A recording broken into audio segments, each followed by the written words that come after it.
નમસ્તે વિદ્યાર્થી મિત્રો, જય ગુરુદેવ.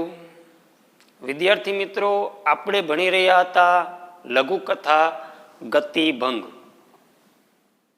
કે જે આપણે ગયા લેક્ચરમાં ભણ્યા હતા, કે જેમાં લેખક પરિચય મેળવ્યો હતો, સાથે સાથે લઘુકથાનો પરિચય પણ આપણે મેળવ્યો હતો કે લઘુકથા કોને કહેવાય.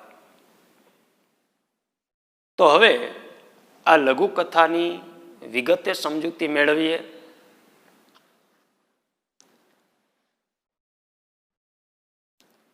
અગાઉ મેં કહ્યું કે આ લઘુકથાના પાત્રો છે ડુંગર અને તેની પત્ની, અને જેમાં તેની દીકરી મૃત દીકરી બબલીનો ઉલ્લેખ કરેલો છે.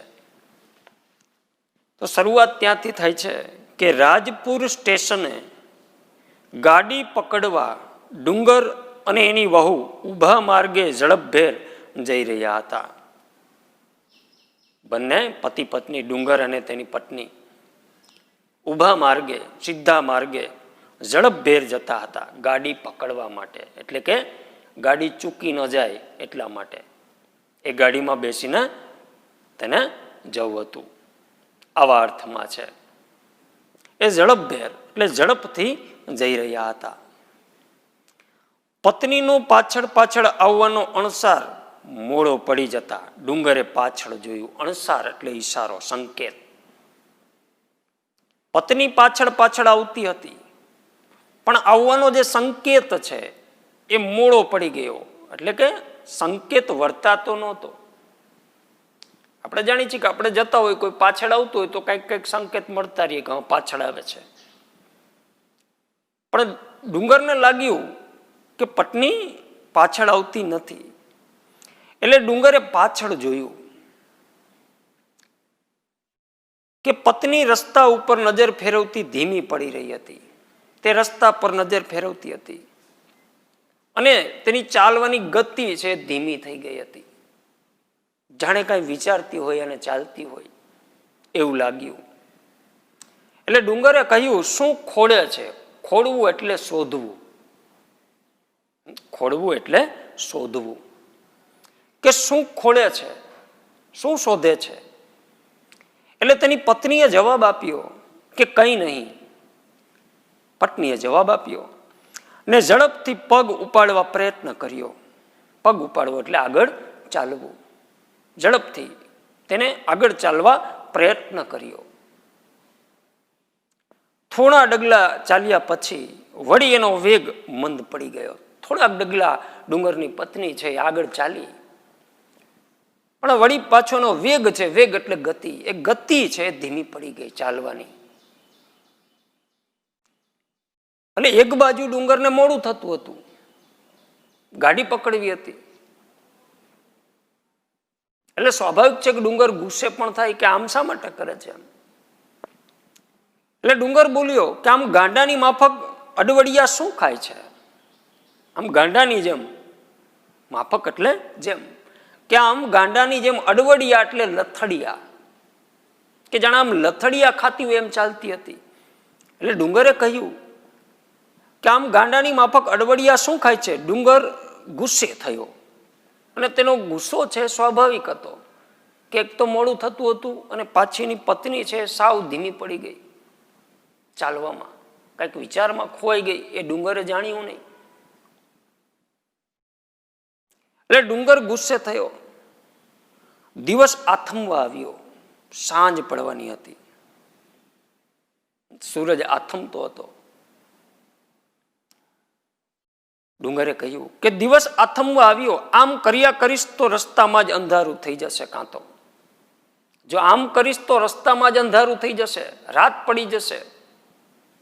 આમ ગુસ્સે થઈ અને ડુંગર બોલ્યો. પત્ની થોડા ડગલા આગળ ચાલી ખરી, વળી પાછી ડુંગરે આ રીતે ગુસ્સાથી કહ્યું એટલે થોડા ડગલા ડુંગરની પત્ની આગળ ચાલી, પણ પછી તો એ બેસી પડી. ધીમું ચાલવાનું તો દૂર રહ્યું, તે બેસી ગઈ રસ્તા પર, એ ધૂળિયા રસ્તે. પાછો ફરીને ડુંગર પાસે આવ્યો. ડુંગર આગળ થઈ ગયો હતો, એ પાછો વળ્યો અને તેની પત્નીની પાસે આવ્યો અને ડુંગરે કહ્યું કે તે આજ ધાર્યું છે શું? ગુસ્સાથી બોલ્યો, આજ શું ધાર્યું છે? શું ઈચ્છે છે? એમ ધારવું એટલે કે શું ધાર્યું છે? ગાડી ચૂકી જઈશું તો નહીં ઘરના કે નહીં ઘાટના એવી દશા થશે. જો ગાડી ચૂકી જશું તો એકેય બાજુના નહીં રહીએ. કહેવત છે, નહીં ઘરના કે નહીં ઘાટના, ન આ બાજુનું રહેવું ન તે બાજુનું, એકેય બાજુનું રહેવું નહીં. એ માટે આ કહેવત પ્રયોજાય છે, બરાબર, કે બે પક્ષોને રાજી રાખવા જતા એકેય બાજુના ન રહીએ. આમ તેનો અર્થ થાય ન આ બાજુનું રહેવું કે ન તે બાજુનું રહેવું. અહીંયા પણ ડુંગર કહે છે કે એકેય બાજુના નહીં રહીએ, પાછા પણ નહીં જઈ શકીએ અને આપણું જે મુકામે જ્યાં પહોંચવું છે ત્યાંય નહીં પહોંચી શકે.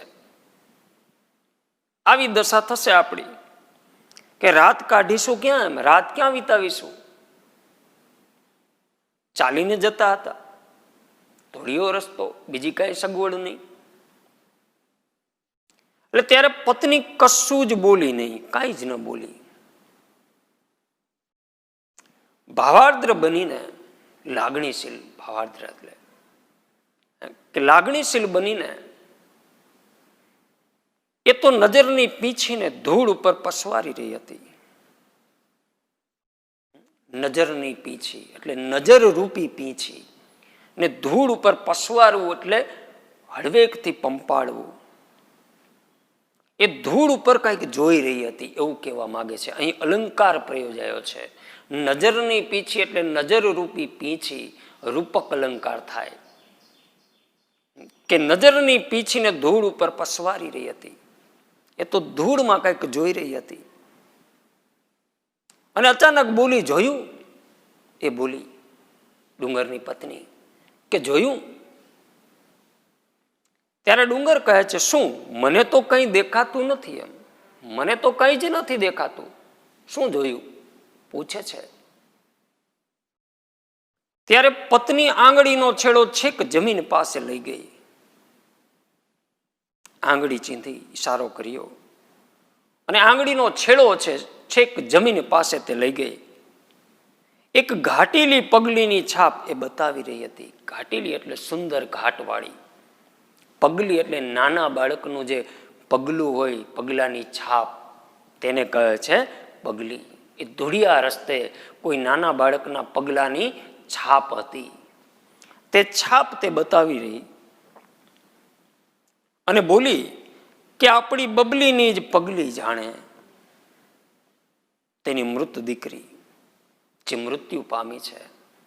હવે ડુંગરને ખબર પડે છે કે તેની પત્ની છે એ દુઃખના લીધે બેસી પડી છે, તેની બબલીની યાદમાં બેસી પડી છે અને કહે છે કે આપણી બબલીની જ પગલી જાણે. કયો અલંકાર થયા વાક્યનો? આપણે ભણી ગયા. ઉત્પ્રેક્ષા અલંકાર, સંભાવના બતાવી છે.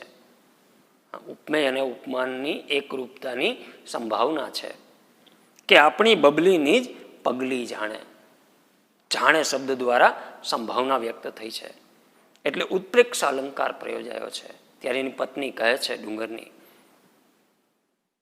એની બબલીની યાદમાં તે ખોવાઈ ગઈ હતી અને આગળ બોલે છે કે હું તો ક્યારની આ પગલીઓ જોયા જ કરતી આવું છું, ક્યારની જોઉં છું કે એટલા માટે ધીમી પડી ગઈ હતી, ધીમે ધીમે ચાલતી હતી અને અંતે તે બેસી પડી કે હું ક્યારની જોતી આવું છું આ પગલીને. બરોબર એ જ પગલું કહે, બરોબર આવું જ પગલું છે કહે.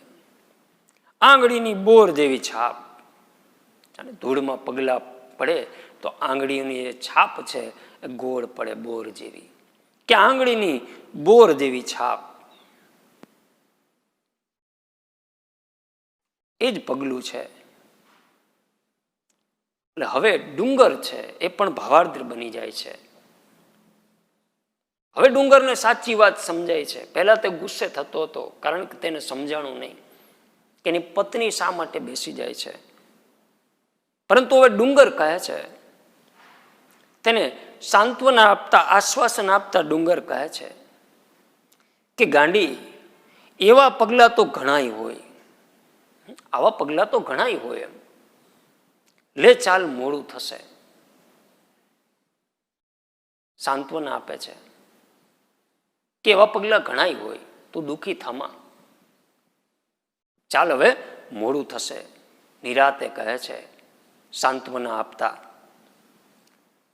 બાળકના પગલાની છાપ જોઈ મૃત સંતાનની સ્મૃતિથી હાલી ઉઠેલી, ડગમગી ગયેલી, હલબલી ગયેલી, એ પગલાની છાપ જોઈ ત્યારે તેનું મૃત સંતાન તેને યાદ આવ્યું અને તે દુઃખથી હલબલી ઉઠી.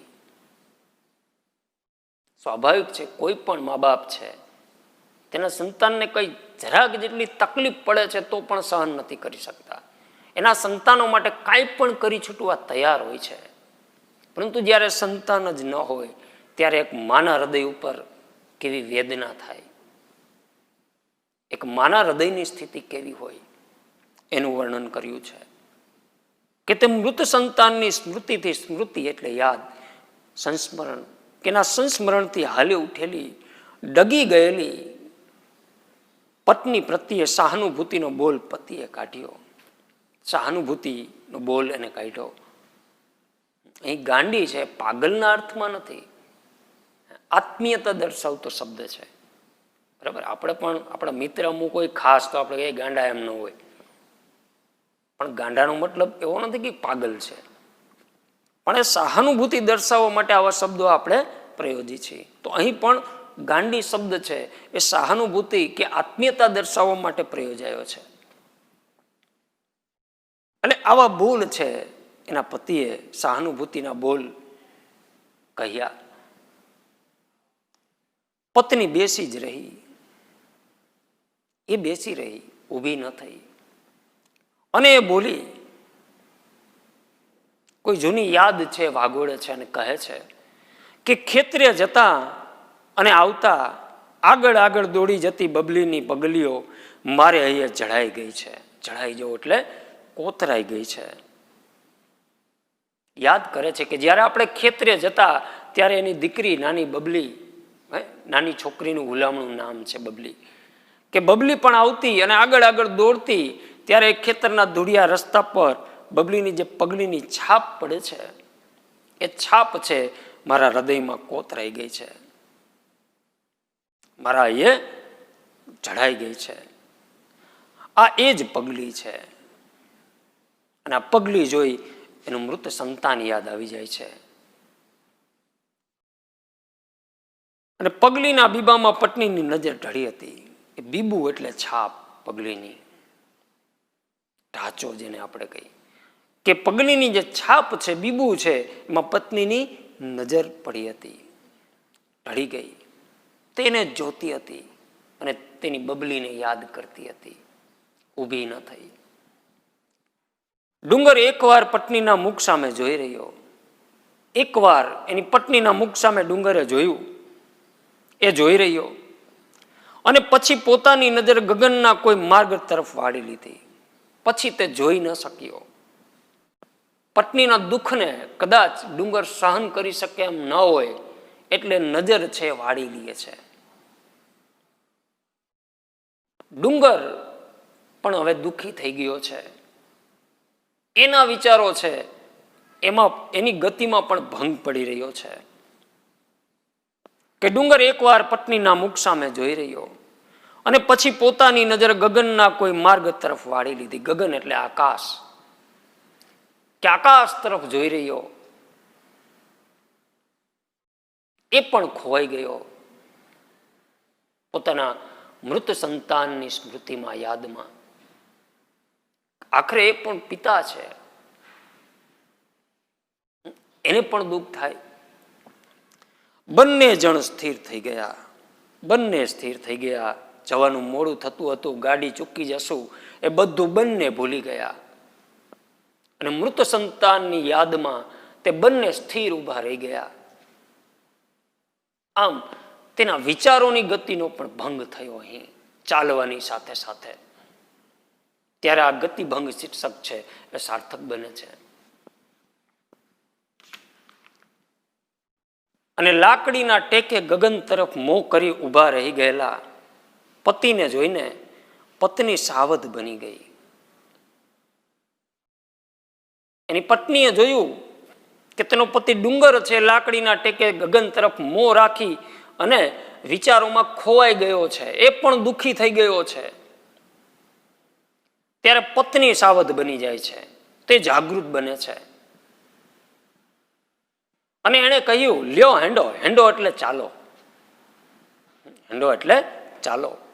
હવે પગ ઉપાડો ઝટ, એટલે કે આગળ ચાલો, ગાડી ચૂકી જઈશું. હવે પત્ની કહે છે. બરાબર, અહીં જોયું આપણે કે જ્યારે પત્ની છે એ મૃત સંતાનની સ્મૃતિથી હાલી ઉઠે છે, ડગમગી જાય છે, ત્યારે એનો પતિ ડુંગર છે એ એને આશ્વાસન આપે છે.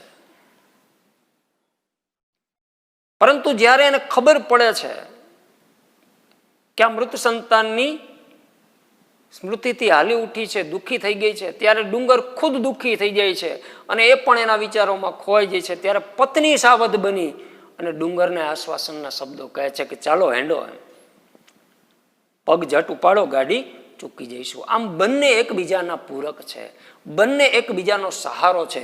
એ વાત પણ અહીં નોંધનીય છે કે પતિ પત્ની માંથી કોઈ પણ પાત્રને જ્યારે દુઃખ આવે, તકલીફ પડે, ત્યારે બંને એકબીજાના પૂરક બને છે, એકબીજાનો સહારો બને છે.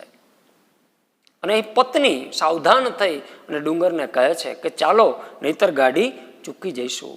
અને બંને જણે વળી બમણા વેગથી ચાલવા માંડ્યું, ડબલ વેગથી, ઝડપથી તે ચાલવા માંડ્યા. બંને જણ ચાલવા માંડે છે અને અહીં જ આ લઘુકથા છે પૂરી થાય છે.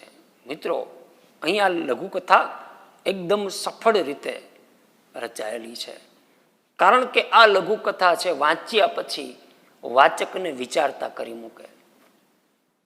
અને લઘુકથામાં જે બાહ્ય ઘટનાઓ છે એના કરતાં તેના પાત્રોના મનમાં જે વિચારો રમી રહ્યા છે, જે વિચારોનું મંથન છે, તેના પર વધારે ભાર મૂકે છે અને તેનો અંત છે એ ચોટદાર હોય છે.